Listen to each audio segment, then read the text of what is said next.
Today, let's talk about something that's been part of tabletop games since the very beginning, but it might not be as necessary as we think, and that's alignment. Those little boxes on your character sheet, lawful good, chaotic neutral, and lawful evil, all that fun stuff. So, do we still need it, or has it become more of a relic than a rule? Welcome to Whispers from the Phylactery, and if you're new, I like to talk about various aspects of role-playing games, from encounters to styles of play and systems in general, with a healthy dose of occasional ranting. So if that's your style, then let's sort of just get into alignment. Um, we're going to start by picturing the sort of the iconic scene of a party member lies wounded. Um, the paladin and cleric are busy holding off the demon lord, or one of his or just an archdemon. Um, the swords of lesser vermin pull through, and the rogue sees this opportunity. They cross to their downed party member, reaching into their bag, um, and when they pull it out, when they pull out their hand, it is a small knife or something else. Or they just reach down, they pluck an item from the fallen character's belt instead of healing them, and they scram. And when everyone else goes, "Hey man, what the hell are you doing?" The rogue says, "I'm just playing my character in my alignment. Like, I'm chaotic neutral. I just do what's best for me." And that's being an asshole. Don't be an asshole. All right, so I mean, if we're going to look at it, we should look at the origins of alignment, which alignment started as a quick shorthand back in the early days of D&D and Gygaxians, to sort of profile good from evil, order from chaos. They gave axis and a bit of functionality to the universal constants. Originally, it helped determine which side of the grand conflict your character fought for, stood for. But over time, it has evolved into more of a philosophical spectrum, and sometimes it's just a role-playing straitjacket. It can be a little bit of a trap. The 9-point grid most of us know today didn't even exist in the earliest editions. It came later as the game matured, more around third edition, of the traditional Dungeons and Dragons. And so alignment's been here for, we'll say, a couple of years. But is it still really working for players? What alignment can do is, well, when used well, alignment can be a helpful tool. I mean, I don't want to just brag on alignment. I do like having an alignment system. It gives new players a place to start, a rough sketch of who their character might be. If you're neutral good, maybe you don't follow all of the laws all of the time, but you try to do what's best for people in the long run. Whereas chaotic good, they might view that situation slightly differently, where the laws limit you, they restrict you. Their version of personal freedoms and good conflicts with that of a lawful character who believes that the law is there to help everyone. And alignment can also sort of signal in-universe consequences. A paladin going against their oath, or a demon summoned from a lower plane. In the case of the paladin oath, their alignment shifts and they lose access to their powers. Their deity no longer, or their, I suppose in newer editions, it really depends on the system you're playing. D&D 5th edition, and even Pathfinder 2nd edition really moved away from Divine Warrior of the Gods, where they get their powers from a god that they worship, and more into their powers are brought forth from their own personality and force of will as their belief in their conviction. And their belief in either a god or a cosmic ideal is what generates their power. So, I kind of rambled there. Welcome to the show.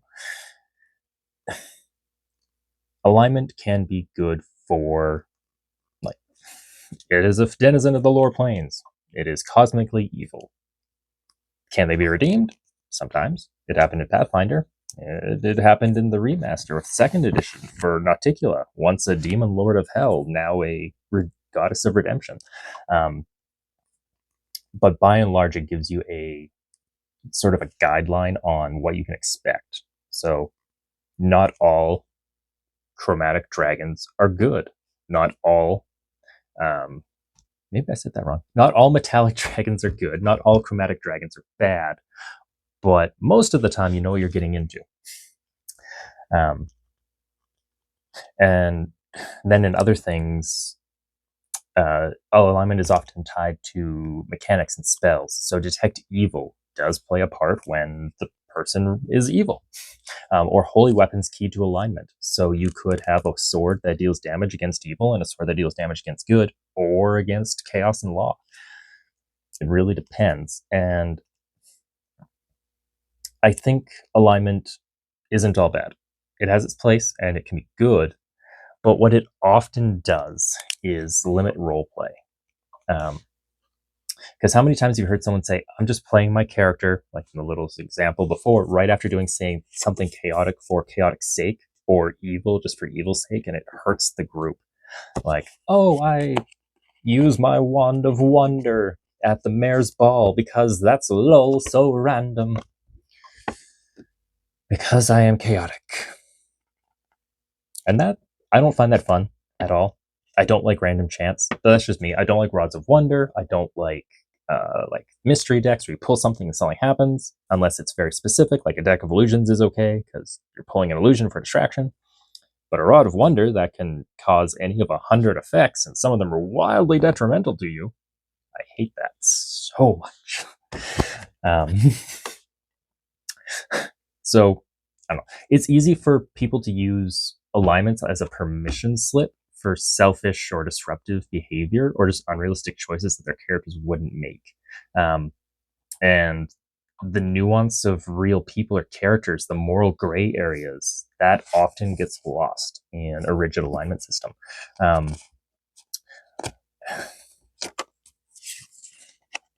I just think it's more interesting when characters have room to vary outside of their little box. Like, yeah, the holy warrior paladin. He's a good guy all around. He donates to charity. He feeds orphans. Sometimes he's overzealous when it comes to smiting, and he smites people that don't always deserve it. He's flawed, but over time, and over the course of the story, he might come to realize that he doesn't always need to go 100% on everybody. If someone was stealing just to feed their family, he might have at the beginning done a harsh sentence of lawful punishment, but later on, there's leeway. Um, Most people don't live their lives as lawful neutral. I would actually say the majority of people, most of the time, are neutral. Like you'll encounter people that are neutral good, neutral neutral, neutral evil. Some people are just evil. I'm sorry to say, but they suck. Um, but most of the time, people will fit into neutral good or neutral neutral. People just want to look after themselves, their family. They don't particularly want to break the law, but they're also not going to be a stickler for it, right? People just want to live their life. So if that's how real people act, why should our characters be stuck in this tiny box? So going over alternatives to alignment, I mean, a lot of game systems have eschewed, started to let go of alignment completely. D&D 5th edition replaces it with personal beliefs, ideals, flaws, bonds, to give a character background and motivation that isn't tied to an alignment system. They still do have an alignment system, but it's much more limited. It's not as impactful. Whereas other games use relationship maps or personality archetypes, like Vampire the Masquerade does a relationship map, and you pick sort of an ideal for your character that they present to the world and an ideal that's true to them, that is their true goal and motivation. Um, where, yeah, so it's not everything is shades of gray.